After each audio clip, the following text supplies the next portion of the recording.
গোটা পৃথিবীতে কে সবচেয়ে জনপ্রিয় অ্যাথলিট? কার ফলোয়ার বেশি? ইনস্টাগ্রামে লিওনেল মেসি এগিয়ে নাকি ক্রিস্টিয়ানো রোনালদো? ফেসবুকে বার্সেলোনাকে বেশি মানুষ ফলো করছে নাকি রিয়াল মাদ্রিদকে বেশি মানুষ ফলো করছে? কিংবা কোন খেলাটা বেশি জনপ্রিয়, ক্রিকেট না ফুটবল? এই ধরনের আলোচনা তো আসলে সারা বছর ধরে চলতেই থাকে। তো বাংলাদেশে আসলে সবচেয়ে জনপ্রিয় 10 জন অ্যাথলিট ক্রীড়াবিদ কারা, সেই তালিকাটা কখনো আসলে প্রকাশ করা হয় না। তবে রিসেন্টলি প্রথম আলো সেই কাজটা আসলে করেছে।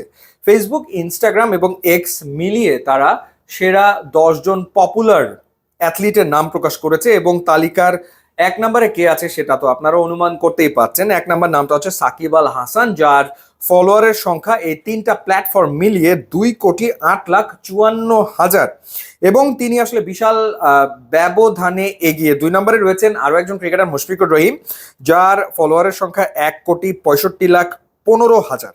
3 নম্বরে রয়েছেন তামিম ইকবাল খান, তার ফলোয়ারের সংখ্যা 1,04,01,000।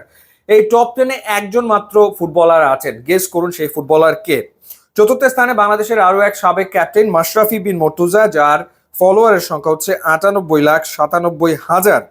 এরপর পঞ্চম স্থানে রয়েছেন বাংলাদেশের কাটার মাস্টার মুস্তাফিজুর রহমান, তার ফলোয়ারের সংখ্যা 91,21,000। ঠিক তার পরের স্থানে ষষ্ঠ অবস্থানে রয়েছেন তাসকিন আহমেদ, বাংলাদেশের আরেকজন ফাস্ট বোলার, যার ফলোয়ারের সংখ্যা 80,04,000। এরপর সপ্তম স্থানে মাহমুদুল্লাহ রিয়াদ, তার ফলোয়ারের সংখ্যা 65,52,000। অষ্টম স্থানে রয়েছেন সৌম্য সরকার, যার ফলোয়ারের সংখ্যা 36,25,000। নবম স্থানে রয়েছেন একজন ফুটবলার জামাল ভুইয়া, তিনি রয়েছেন নবম স্থানে এবং তার ফলোয়ারের সংখ্যা হচ্ছে 32,80,000। এবং দশম স্থানে রয়েছেন মেহেদী হাসান মিরাজ, তার ফলোয়ারের সংখ্যা 31,40,000। ইন্টারেস্টিং ব্যাপার, বাংলাদেশের টি-20 ক্যাপ্টেন লিটন কুমার দাস তিনি কিন্তু টপ 10-এ আসলে নাই।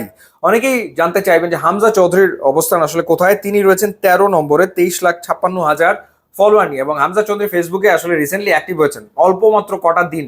তো এই অল্প কটা দিনেই হামজা চৌধুরী বেশ দ্রুত এগিয়ে গেছেন এবং 13 নম্বরে চলে এসেছেন এবং আমার ধারণা যে আর কিছুদিন গেলেই তিনি আসলে উপরের দিকে চলে আসবেন নিশ্চিতভাবেই।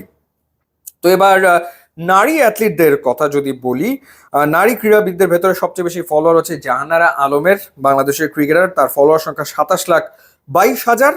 এবং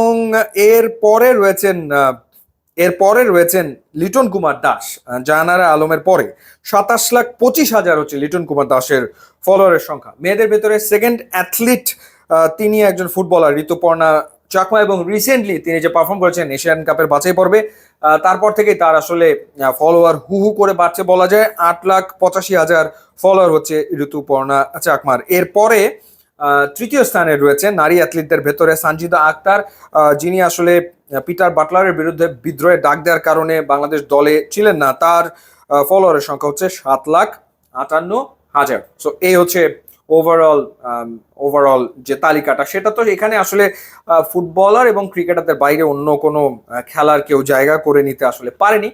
সো এই হচ্ছে অবস্থা। বাই দ্য ওয়ে, আমাদের মেয়েদের ক্যাপ্টেন নিগার সুলতানা, তাকে ফলো করছেন 5,56,000 মানুষ। So interesting. তবে আমার মনে হয় এই তালিকায় পরিবর্তন আসবে। ফুটবলাররা আমার মনে হয় যে টপ 10-এ ধীরে ধীরে হয়তো জায়গা করে নিতে পারে আগামী কিছুদিনে। সেটা হয়তো 1 বছরে হতে পারে, 2 বছরে হতে পারে, বাট ডেফিনেটলি ফুটবলারও উপরে উঠে আসবে, স্পেশালি হামজা কিংবা সমিত তাকে হয়তো আগামী দিনে টপ 10-এ আমরা দেখতে পারি। ইউটিউব, ইনস্টাগ্রাম লিঙ্ক দেওয়া আছে, আপনারা যদি খুবই খুশি হব। And thanks for watching.